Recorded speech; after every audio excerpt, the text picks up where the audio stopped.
Let's say that one more time. God is good. Say it one more time. God is good.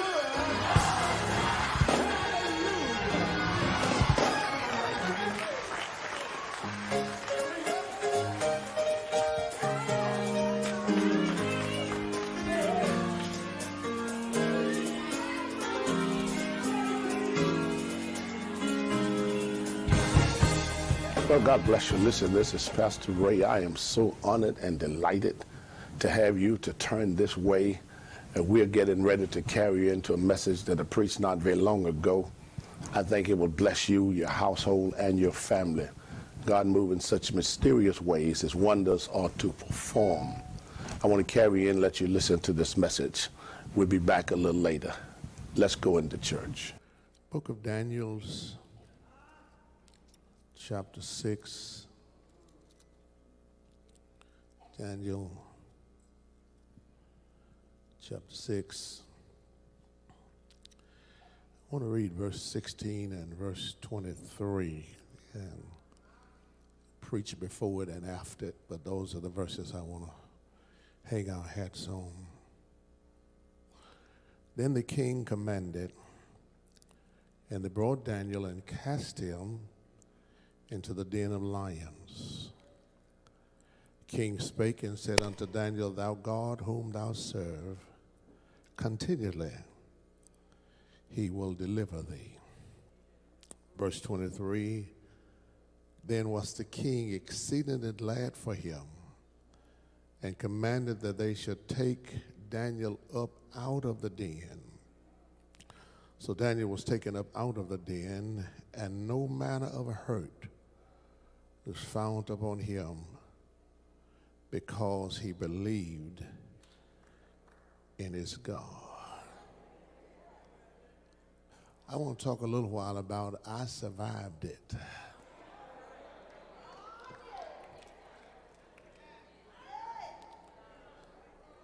I survived it. Just look at somebody around, just point up and say, honey, you're looking at a survivor.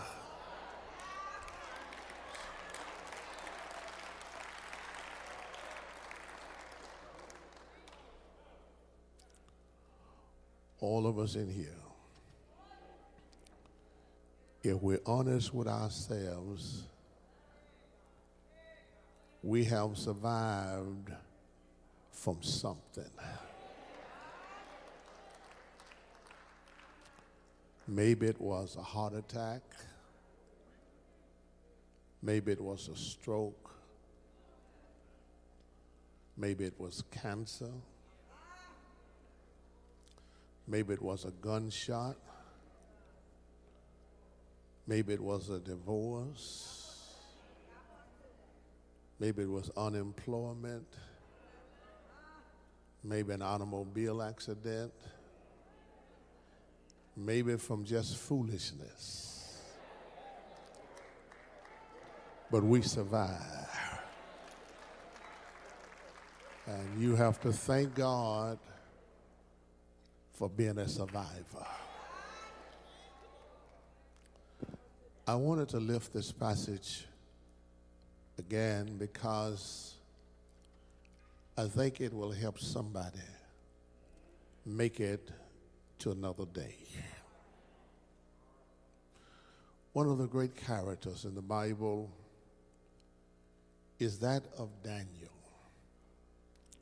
Daniel, his name means something. The E-L on any Old Testament word has reference to God.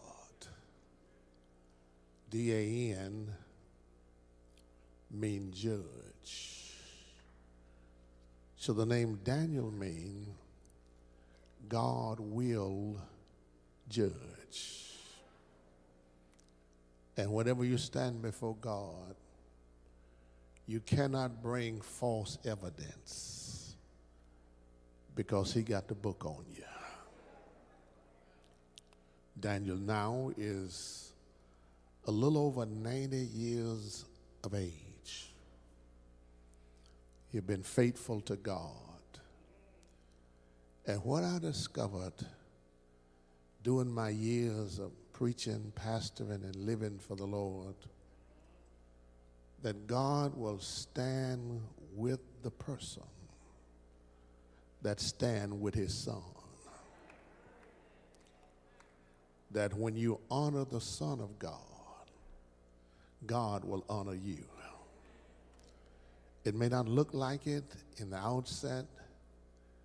It may look like you're losing. But can I tell you, with God, you're always a winner. It looked like sometimes that you're losing the battle. But God will never forsake you. He will never let you down. I like it because he work overtime. He do his best work at night. Daniel had several friends, Hananiah, Mishael, and Azariah, whose names were changed to Shadrach, Meshach, and Abednego. They decided after they had been captured from Babylon, from Jerusalem to Babylon, that they would still honor God. Regardless of their name being changed, they said, we're going to serve a true and a living God. Now, the only one on the scene is Daniel. Daniel, because of his closeness with God, he received promotions. And how many know that promotions get you in trouble? That is, some people can't handle your promotions because misery loves company. I used to think that people could and would rejoice with your success, but it seemed to do them harm when they congratulate you. It is amazing how many people will show up if you get set out of your house over against the ones that will show up if God bless you with a new house. If he bless you with a new house, you can't get them to even come to the woman. If you get set out, they all around. They email and texting folks. So I knew they wasn't going to keep it in the first place. Because people like to rejoice with your failure, but they cannot rejoice with your success. There's a thing called jealousness that has a way of creeping into the hearts of people. Jealousness have been around a long time. The first person I know that was jealous was that of Satan. The Bible say in Isaiah chapter 14 that Satan, Lucifer, they saw how God could speak and stuff would happen. He saw how God could just make a statement and people would bow down and worship him. So he decided that he was going to make his throne above the throne of God. That's when he got in trouble. That's when God demoted him and brought him to the ground because he was jealous of God. I think that when people have jealousness in their heart, they're showing an indication that I just may be some kin to Satan. You remember when Cain and Abel went to the Lord and presented a gift to the Lord. Abel brought the fatling. He brought the best of the flock and presented it to the Lord. That's in Genesis chapter 4. And God had respect for Abel and for his offering.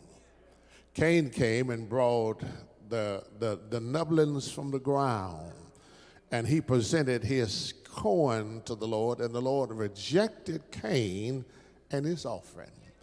And when God rejected Cain, he got mad at Abel because God had elevated Abel and Cain couldn't handle it. So the Bible says he rose up and slew his brother.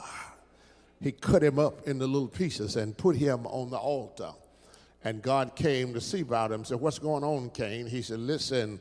He said, am I my brother's keeper? He said, well, I heard his blood crying from the ground. God don't take it lightly when you're so jealous of people until it bring a rage in your heart. Because jealous folk are dangerous. Can I give you one more before I move to the text? That was a man, young man, in Luke chapter 15. We call him the prodigal son. He left home, took his livings, and went and joined himself to the citizens of that country. He spent his living on riotous living, and when he had spent all, he came back home and said, my father got more than bread enough to spare, and I perish with hunger. I'm going to rise and go to my father. Said the father, I've sinned against heaven and before thee. And when he came back home, the elder brother was in the field working. And he came back, he heard music and dance, and he asked some of the servants, what's going on? He said, your brother has come home. Instead of him rejoicing that the brother came out of darkness into the marvelous light, the Bible says he was angry. And he got upset because his father had welcomed the son back home. Are y'all here? Jealousness can be a dangerous welcome. It make you lose delight. You can't enjoy what somebody do for others. You can't enjoy the progress of others. You can't stand their position. You can't stand their prosperity. You can't stand their possessions. In other words, you cannot rejoice with what God have blessed others to have. But can I tell you, y'all getting quiet on me already here. Can I tell you what God have for you is for you? That what God have blessed you with, thank God for it. Because if God wanted you to have that, God would have given that to you. And if God didn't give it to you, it's best you don't have it.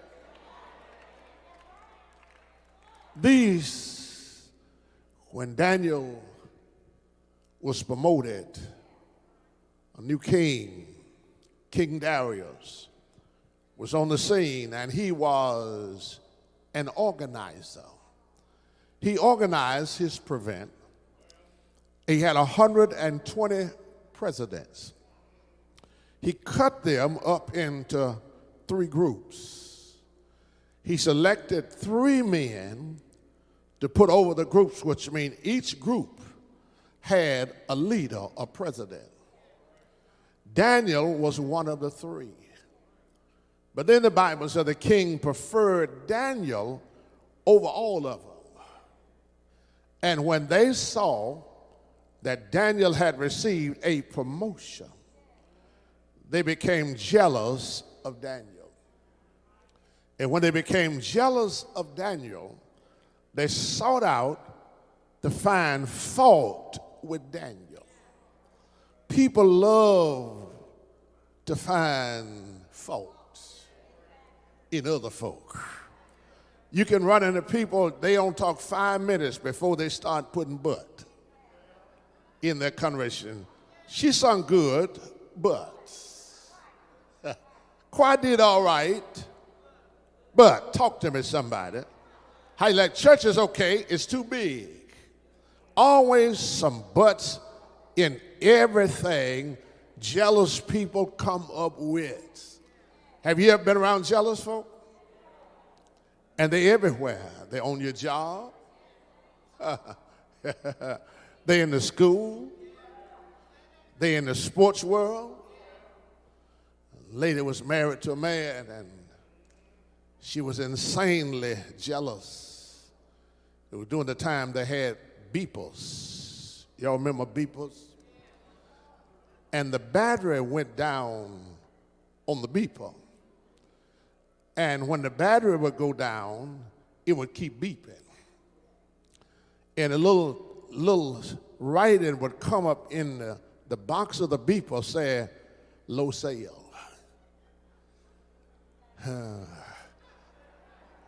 phone, the beeper kept beeping. She looked at that beeper and hauled off and slapped her husband. Said, I want to know who is this bee named Losale that's keep beeping you.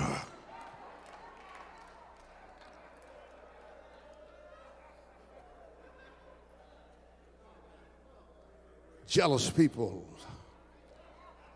are dangerous. They make life miserable.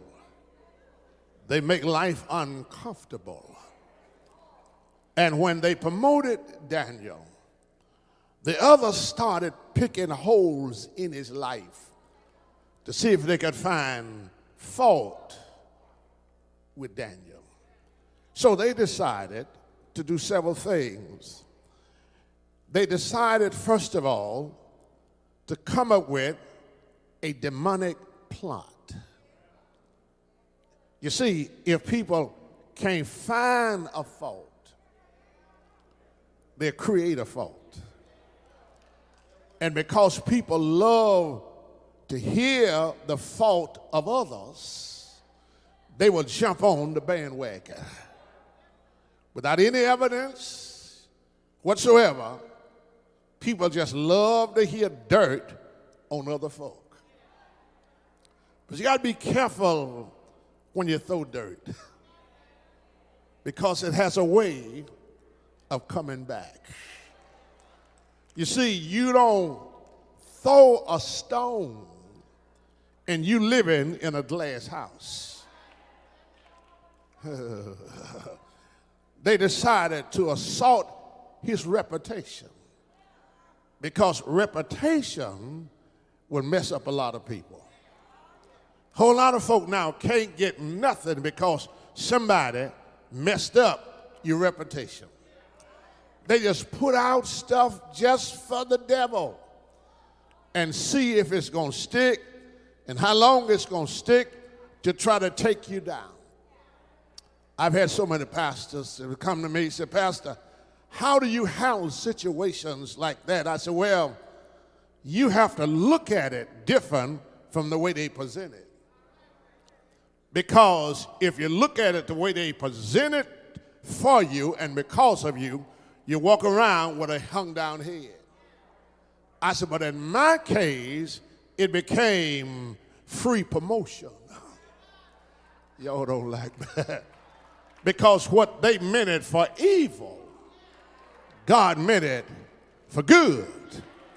You know, people be trying to cut you down, and God will take what they say and reverse it on you and make it turn out for your good. They decided to attack his, help me say, reputation. He had been a man of prayer. He had been a follower of God. But they decided that they would assault his reputation by attacking his religion. I wonder if somebody attack your religion, what will they come up with?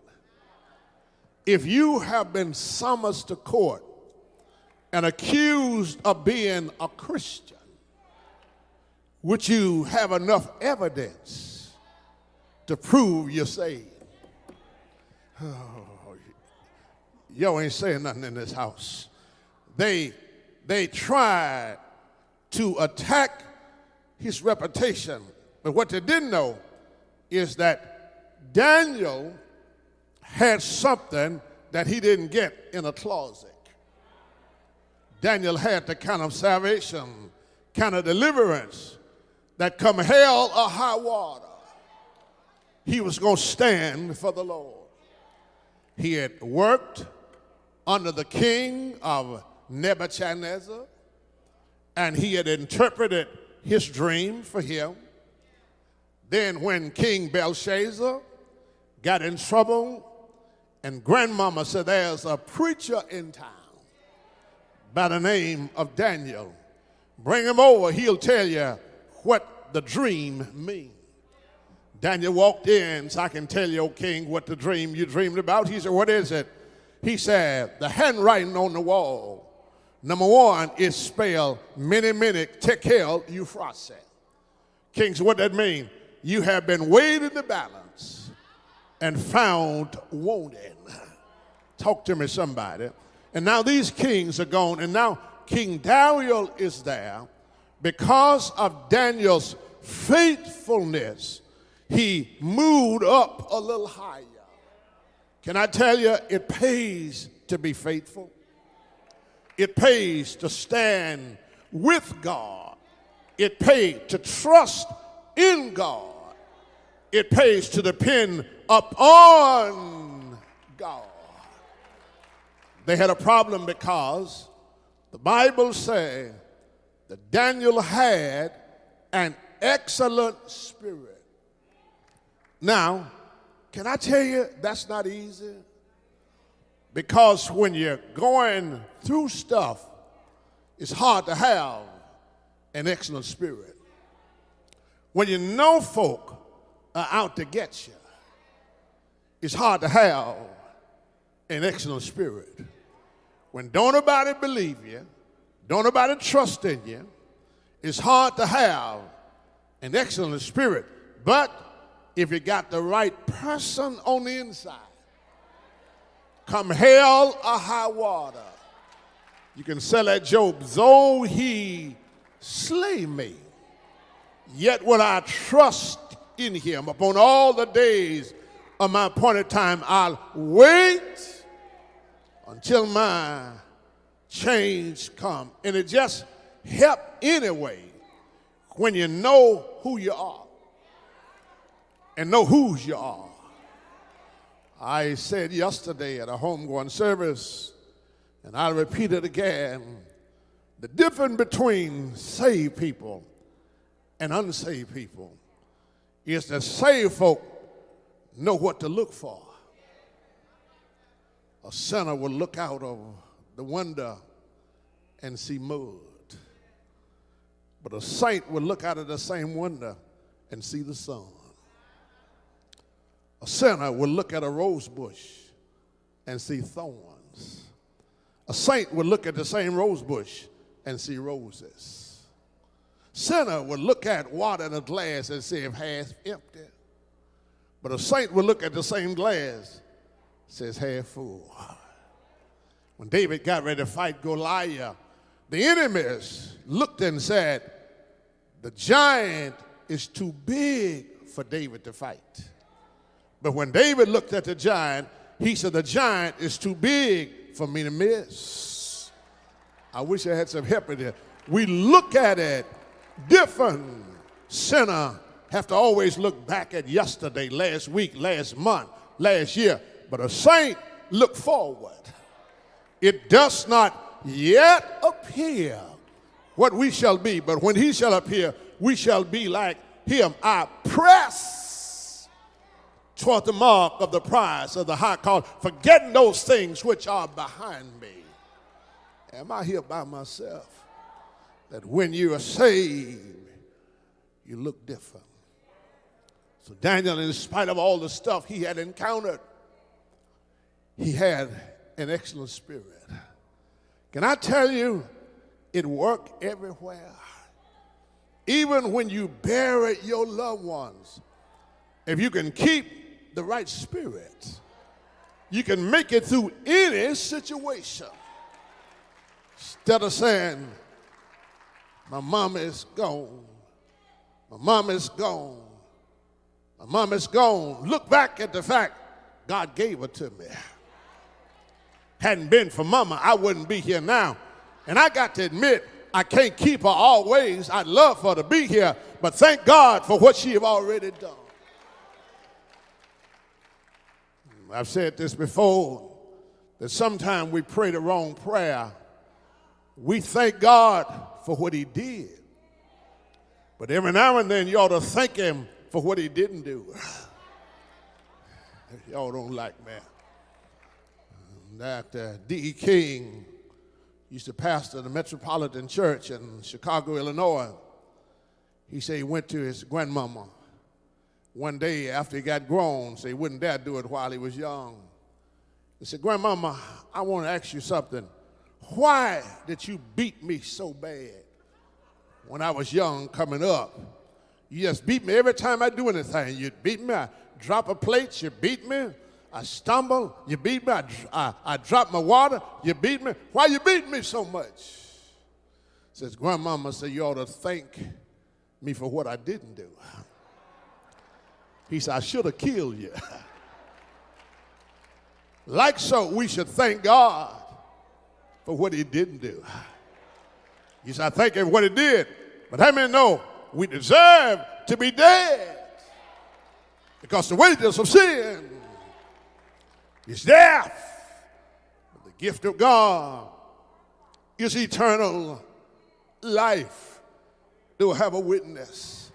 And when you start being grateful to God for what he didn't do, man, you just think about it.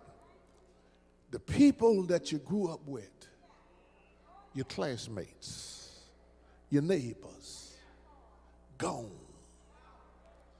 Already caught the steady march of the chariot wheels. And here you are. Ain't been as good as they was. And you getting promotions on your job. Some of you live to retire and just wait on Uncle Sam. I wish I had some help in this house. And they already gone, but you still here. So you ought to every now and then thank him for what he didn't do. They tried to take Daniel out, but they didn't know Daniel had something going for himself. It was a demonic plot, but then there's what you call a disciple's prayer. Because instead of Daniel yielding to the criticism, he did what he had been doing. Listen at verse 10. When Daniel, they had signed the decree, they went to the king and said, King, we want to help you out because it could be some people in your kingdom that's trying to dethrone you. And so, King, we want to recommend that they refine. Well, God bless you. Listen, we're out of time, but you see we're certainly not out of message. I hope you've been blessed while listening to just a portion of this message. I think the message will be a blessing to your household. Just order this message, 1-800-375-4007, or you can write to the God is Good Ministry, 2237 South Parkway East, Memphis, Tennessee, zip 38114, or go to God is Good Ministry. Love for you to check us out. Be blessed.